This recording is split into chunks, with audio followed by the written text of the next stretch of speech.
ജൗരയ്യൻ. കഥ. രചന മൈഥിലി കാർത്തിക്. ഞാൻ ഇന്നലെ രാത്രി നല്ല ഉറക്കത്തിലായിരുന്നു. പെട്ടെന്ന് ഒരു തുമ്പിയുടെ ചിറകടിയൊച്ച എന്നെ ഉണർത്തി. മുറിയിലെ ഇരുട്ടിൽ ഞാൻ ഒച്ച കേട്ടിടത്തേക്ക് നോക്കുമ്പോൾ കാണാം, വലിയൊരു തുമ്പിയുടെ ഉടലിൽ ജൗരയ്യൻ്റെ മുഖം ജനൽ കടന്നെത്തുന്നു. ഞാൻ പേടിയോടെ ഉറക്കെ വിളിച്ചു കൂവാൻ തുടങ്ങവേ തുമ്പിയുടെ നീണ്ട കൈകൾ എന്നോട് അരുതെന്ന് വിലക്കി. ഞങ്ങൾ താമസിക്കുന്ന ഈ സ്ഥലത്തിൻ്റെ പഴയ ഉടമയാണ് ഇദ്ദേഹമെങ്കിലും മോനാണ് ഞങ്ങൾക്കിത് വിൽപ്പന നടത്തിയതും കാശ് കൈപ്പറ്റിയതും. ഇതിലൊരു നിരാശ ഇങ്ങേരെ പിടികൂടിയിട്ടുള്ളത് ഞങ്ങൾ അറിഞ്ഞിരുന്നു. 70 വയസ്സിലധികമുള്ള അദ്ദേഹത്തെ നേരിൽ കണ്ടപ്പോൾ ഞാൻ വിളിച്ചത് അപ്പാജി എന്നായിരുന്നെന്ന് പെട്ടെന്നോർത്തു. അപ്പാജി, നിങ്ങൾ എന്താ ഈ പാതിരാത്രി മനുഷ്യനെ പേടിപ്പിക്കാൻ തുമ്പിയുടെ വേഷത്തിൽ വന്നത്? മോളെ, പേടിക്കേണ്ട. ഒരു അരമണിക്കൂർ മുമ്പ് ഞാൻ മരിച്ചു. എന്നിൽ നിന്നും ആത്മാവ് വേർപെട്ട നിമിഷം ഞാൻ പറന്നിവിടെ എത്തി. പ്രേതം എന്ന് ഞാൻ വീണ്ടും വിളിച്ചു കൂവാൻ തുടങ്ങുമ്പോഴേക്കും അദ്ദേഹം എൻ്റെ വായ പൊത്തി. പ്രേതം അവിടെ കിടപ്പുണ്ട്. ആ ഡാഷിൻ്റെ മോനും ഭാര്യയും കൂടി അവിടെ ഇരുന്ന് അലറി കരയുന്നുണ്ട്. ഞാൻ അതൊന്നും കാണാൻ നിന്നില്ല, ഇങ്ങു പോന്നു. ഇത്തിരി കഴിഞ്ഞാൽ തിരിച്ചു പോകും.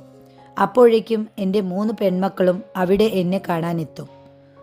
പേടിയുടെ നേരിയ ഒരു വിറയൽ അപ്പോഴും എന്നിലുണ്ടായിരുന്നെങ്കിലും ധൈര്യം സംഭരിച്ചുകൊണ്ട് ഞാൻ ആ മുഖത്തേക്ക് നോക്കി. അധികം നരകയറാത്ത തലമുടിയും കുറ്റിത്താടിയും, 2 അറ്റവും പിരിച്ച കൊമ്പൻ മീശ, മുഖത്ത് ഗൗരവഭാവം. കുറേ നാളുകൾക്ക് മുമ്പേ ആദ്യമായി ഈ മനുഷ്യനെ രജിസ്റ്റർ ഓഫീസിൽ കണ്ടപ്പോഴും ഇതേ മുഖമായിരുന്നു എന്നോർത്തു. അപ്പാജിക്ക് എന്താ വേണ്ടേ?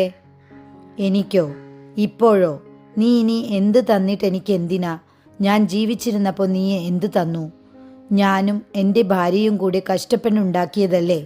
പറയാൻ പാടില്ലാത്തൊരു ചീത്ത വാക്ക് പറഞ്ഞുകൊണ്ട് അയാൾ തുടർന്നു. ആ മോൻ വിറ്റു തിളച്ചത്. എന്നിട്ട് കല്യാണം കഴിഞ്ഞ് ഇവിടം വിട്ടുപോകും വരെ ഇവിടെ കിടന്ന് കഴുതകളെ പോലെ പണി ചെയ്ത അവൻ്റെ പെങ്ങന്മാർക്ക് അവൻ എന്തു കൊടുത്തു? അപ്പാജി, നിങ്ങൾ ശാന്തനാകൂ. ഈ നാട്ടുനടപ്പേ അങ്ങനെയല്ലേ? ഈ നാട്ടിലെ ഏത് പെൺമക്കൾക്കാണ് സ്വത്തവകാശം കൊടുത്തിട്ടുള്ളത്? കല്യാണം കഴിഞ്ഞ പെൺമക്കൾക്ക് സ്വത്തവകാശമുണ്ടെന്ന സുപ്രീം കോടതി വിധിയെപ്പറ്റിയൊക്കെ ഈ പാവങ്ങൾ എന്തറിഞ്ഞിരിക്കുന്നു? ഈ ചുറ്റുവട്ടത്തുള്ളവരുടെ കഥ ഞാൻ പറയട്ടെ. കോടികൾ വിലമതിക്കുന്ന സ്വത്ത് സ്വന്തം കൈപ്പിടിയിൽ ഒതുക്കിയിട്ട് മറ്റൊരു ഗ്രാമത്തിലെ ഒരു സ്വത്തുകാരനെ കൊണ്ട് പെങ്ങളെ കെട്ടിച്ചയക്കുക. എന്നിട്ട് പാടത്തെ പണിക്കാർക്കും അടയ്ക്ക തൊലിയുരിക്കുന്നവർക്കും 3 നേരം ഭക്ഷണമുണ്ടാക്കി വിളമ്പാൻ വെറുതെ കിട്ടിയ ഒരു ജോലിക്കാരിയെ പോലെ ജീവിതകാലം മുഴുവൻ അവൾ അവൻ്റെ അടുക്കളയിൽ കഴിച്ചൊടുങ്ങുക. നിങ്ങൾ പുരുഷന്മാർ എന്ത് കോടിപതികൾ ആണെന്ന് പറഞ്ഞിട്ടെന്താ കാര്യം? അടുക്കളയിൽ നിന്ന് പുറത്തിറങ്ങാനോ ഒരു സിനിമയ്ക്കെങ്കിലും പോകാനോ അവർക്കാവുന്നുണ്ടോ? പശുവിനെ കെട്ടിയിട്ട് വരും വഴിയോ പുല്ലറുത്ത് വരുമ്പോഴോ അയൽ വീടുകളിലെ സ്ത്രീകളുമായി കണ്ട് എന്തെങ്കിലും പറയുന്നതല്ലേ അവരുടെ ആകെയുള്ള സോഷ്യൽ ലൈഫ്? ഞങ്ങളുടെ അയൽപ്പക്കത്തുള്ള സ്ത്രീകൾക്ക് വേണ്ടി ഈ പാതിരാത്രി ഞാൻ എന്തിനാ ഇയാളോട് എൻ്റെ ചോര തിളപ്പിക്കുന്നതെന്നോർത്തിരിക്കെ അദ്ദേഹം വിളിച്ചു. നീ പുറത്തു വരൂ. ഞാൻ നല്ല അനുസരണയുള്ള ഒരു കൊച്ചുകുട്ടിയെ പോലെ അദ്ദേഹത്തെ പിന്തുടർന്നു. വീടിന് പുറകുവശത്തേക്ക് അയാൾ ചിറകു വിടർത്തി പടർന്നു. ഒരു സ്വപ്നാടനത്തിൽ എന്ന വണ്ണം ഞാൻ അയാളെ പിന്തുടർന്നു. 2-3 തവണത്തെ പരിശ്രമത്തിനു ശേഷം കുളക്കരയിൽ വെട്ടിയിട്ട ഒരു ഉണങ്ങിയ ഓലമടലിൽ അയാൾ ഇരുന്നു. തലയുയർത്തി അങ്ങേരെ നോക്കാനുള്ള ധൈര്യം കിട്ടാത്തതുകൊണ്ട് ഞാൻ നിശബ്ദമായി ഉറങ്ങുന്ന കുളത്തിലെ വെള്ളത്തിലേക്ക് കണ്ണയച്ചു. വെള്ളത്തിനടിയിൽ നിന്ന് ചന്താമാമ എന്നെ നോക്കി വെളുക്കെ ചിരിച്ചു. ഞാൻ ഇപ്പോൾ വരാമെന്ന് പറഞ്ഞ് പെട്ടെന്ന് അയാൾ പറന്നുയർന്നു. കുളക്കടവിൽ നിന്നിരുന്ന തെങ്ങുകളിൽ ഒന്നിൽ നിന്ന് ഒന്നിലേക്ക് അയാൾ മാറി മാറി പറന്നു.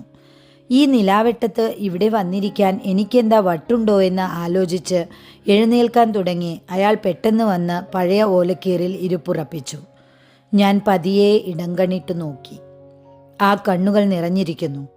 ഒഴുകിയ കണ്ണീർമുത്തുകൾ കൊമ്പൻ മീശയിൽ നിന്നും തിളങ്ങി. അപ്പാജി, എന്തിനാ കരയണേ? ഒന്നുമില്ല. ഞാനും എൻ്റെ ഗൗരമ്മയും എത്ര വെള്ളമാണ് ഈ തെങ്ങിൻ തൈകൾക്കായി കുളത്തിന്ന് കോരിയിട്ടുള്ളത്. അന്നാളുകളിൽ വീട്ടിൽ ദാരിദ്ര്യമായിരുന്നു. കണ്ണിൽ കണ്ട ചീരയും പടർപ്പുമൊക്കെ പറിച്ചവൾ ഉപ്പും മുളകുമിട്ട് മുദ്ദയ്ക്കൊപ്പം മക്കൾക്ക് വിളമ്പി. വിശക്കുന്ന വയറുകളുടെ കഥകൾ പുറത്തൊരാൾ പോലും അറിഞ്ഞില്ല. ഏതു കഷ്ടത്തിലും സ്വാഭിമാനികൾ ആയിരിക്കണമെന്ന് നമ്മളെന്ന് അവൾ മക്കളുടെ ചെവിയിൽ ഓതിക്കൊണ്ടിരുന്നു. അവനെ ആണായതുകൊണ്ട് മാത്രം പഠിപ്പിച്ചു.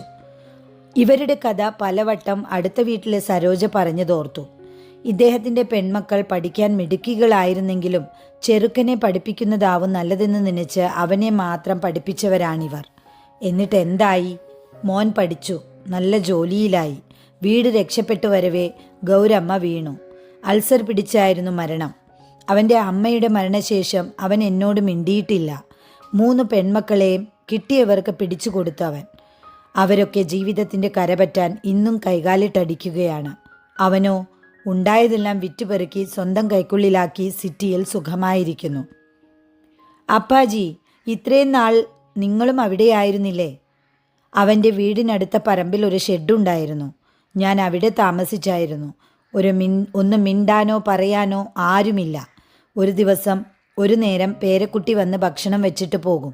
അവിടുന്ന് ഇങ്ങോട്ട് വരാനോ പഴയ കൂട്ടുകാരെയൊക്കെ കാണാനോ ഒന്നും അനുവാദമുണ്ടായില്ല. ഇനി മുന്നോട്ട് എന്താന്ന് ആർക്കറിയാം. പറ്റിയാൽ ഗൗരമ്മയെ കാണണം. അതിനു മുന്നേ കിഴക്കേലെ ശിവലിംഗപ്പയെ ഒന്ന് കാണണം. കഴിഞ്ഞ മാസം മുതൽ ആ അയ്യ കിടപ്പിലാണ്, ഞാൻ പറഞ്ഞു. അത് ഞാൻ അറിഞ്ഞില്ല. എന്തായാലും ഒന്ന് അവിടെ കൂടി പോയിട്ട് വരട്ടെ. എൻ്റെ മറുപടിക്കൊന്നും കാക്കാതെ തൻ്റെ നീണ്ട ചിറകുകൾ വിടർത്തി അദ്ദേഹം പറന്നു പോയി. കണ്ണു തുറക്കുമ്പോൾ സൂര്യൻ നന്നായി തെളിഞ്ഞിരുന്നു. പല്ലു തേച്ച് മുഖം കഴുകി മുന്നിലത്തെ വാതിൽ തുറക്കുമ്പോൾ റോഡിൽ ഒരു ജനക്കൂട്ടം. സരോജ അധ്യക്ഷയായി നടക്കുന്ന ഈ വാർത്താ സമ്മേളനം എന്താവും ചർച്ച ചെയ്യുന്നത് ഓർത്തിരിക്കെ എന്നെ കണ്ടതും അവൾ പറഞ്ഞു, ആൻറ്റി, ജൗരയ്യ ഇന്നലെ രാത്രി ചത്തുപോയി. ഷോക്കേറ്റ പോലെ ഞാൻ അങ്ങനെ വാതിൽപ്പടി ചാരി റോഡിലേക്ക് നോക്കി നിൽക്കവേ ആൾക്കൂട്ടത്തിൻ്റെ കാരണമന്വേഷിച്ച് ശിവലിംഗപ്പയുടെ മരുമകൾ എത്തി. അയൽവക്കത്തെ പുട്ടീരമ്മ അവരോട് പറഞ്ഞു, നമ്മുടെ ജൗരയ്യ മരിച്ചുപോയി. ഇതു കേട്ടിട്ട് അവൾ ചോദിച്ചു, എന്താ ഈ കേൾക്കുന്നത്? എൻ്റെ മാമൻ അത്തയോട് ആ അയ്യനെ ഇന്നലെ സ്വപ്നം കണ്ടത് പറയുന്നത് കേട്ടോണ്ടാണ് ഞാൻ ഇങ്ങോട്ട് ഇറങ്ങിയതല്ലോ. മുറ്റത്തെ ചെമ്പരത്തിയിൽ വന്നിരുന്ന തുമ്പിയെ കണ്ട് ഞാൻ വാതിൽപ്പടിയിൽ മുറുകെ പിടിച്ചു.